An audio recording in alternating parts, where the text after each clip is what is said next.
დღეს 9 მაისია და მინდათ ერთი ისტორია მოგიყვეთ, რომელიც ეხება პაპაჩემს, დედაჩემის მამას, ნიკოლოზ შაშიაშვილი.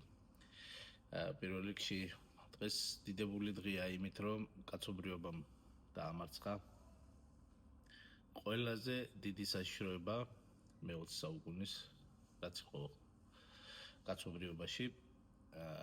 ესე იგი, პაპაჩემი 28 წელს წავიდა ჯარში და ჯარი რო დაამთავრა, დაიწყო ომიც და გაატრიალეს ომში. ხო და 42 წელს ის მოხვდა მტყვეთ ბუხენვალდის კონცლაგერში, ეს იყო ერთ-ერთი ყველაზე საშიში კონცლაგერი, რაც შეიძლება ყოფილიყო. ერთ-ერთ დასჯის პროცესში როზგებით ცემდნენ ხოლმე მტყვეებს და პაპაჩემს გამოუწერეს ეს როზგები.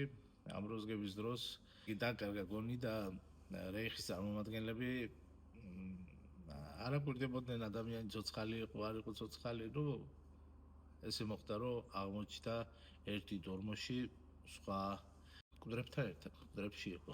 ესე იგი, ყვება რომ გავიღვიძეო, თლად შველი იყო. გარშემო იყო სუცხედრებიო და ზოგს შარვალი გავხადეო, ზოგს ზედა გახადა, ზოგს ბატინკები და ესე ამოძვრა როგორც იქნა და გაუძლურებული გვერდზე ბუჩქებში ჩაწვარა და იმალა. ესე იგი 3 დღე იმყოფებოდა იქ, ხან გონებას კარგავდა, ხან მოდიოდა და ყვებოდა რომ გამეღვიძაო ეს დიდი ტრაქტორებიო მიწას აყრიდნენ ამ დიდ ორმოსო რა, წარმოიდგინეთ ძალიან დიდი ორმო, რომ ასეულობით ადამიანი ცხედრები იყო შიგ. მე რო გონება დავკარგე, რომ გამომეღვიძაო, ისეო, ესე იგი უკვე დამარხული იყო, მაგრამ 3 დღე იქ რაც ვიყავიო, ეს მიწაო სუტოკდაო რა, წარმოიდგინეთ ფეთქავდა, რომ ძალიან ბევრი ცოცხლად დამარხული იყო ის და ამას გაუმართლა ალბათ ესე. ხო და მე იპოვა მოხუცმა გერმანელმა პაპადაბაბო ესე მოიხსენებდა ხოლმე, პაპადაბაბო იყვნენ და წაათრიეს თავი ისთან, მკურნალეს გამოიყვანეს და დამთავრდა ომი ამასობაში. ეს რო გაიმართა სახლში, ესე იგი, რომ მოვიდა ბელორუსიასთან, რომ მოვიდა მინსკის შესასვლელში დაიჭირეს. 6 თვე პოლიტპატიმარი იყო, ესე თქვია გამოძიება იყო, ანუ ჯაშუში არ იყო ისა. იქ 1000 წამება გადაიარა, 1000 დაკითხვები, მაგრამ იქაც გაამართლეს და თქვენ წარმოიდგინეთ წამოვიდა. და ფეხით ჩამოვიდა სახლამდე. სახლში მაშინო გაჭირვება იყო რა და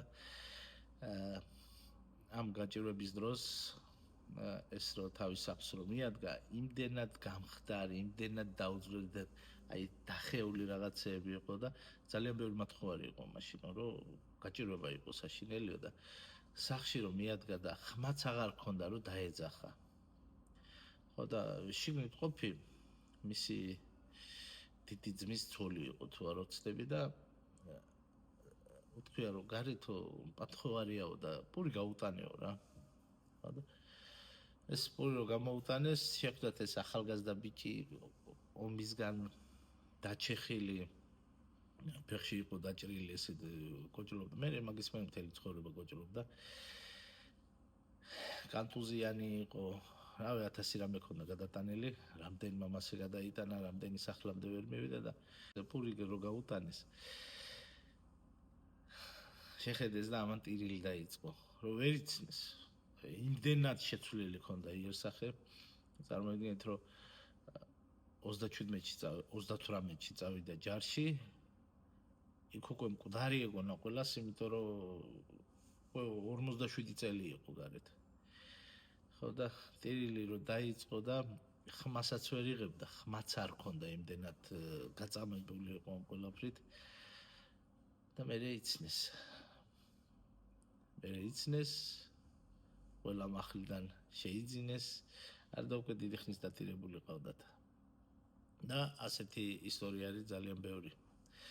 ძალიან დიდი დანჯვა-წამება გადაიტანა მაშინდელმა კაცობრიობამ საქართველოს მით უმეტეს, იმიტომ რომ პროცენტულად ყველაზე მეტი წავიდა ომში ქართველი და ყველაზე მეტი ქართველი დაიღუპა იმ ომში. ასე რომ დიდებული დღეა დღეს და მინდოდა პაპაჩემის ისტორია აქ დარჩენილიყო, მე ამას დავდებ ახლა და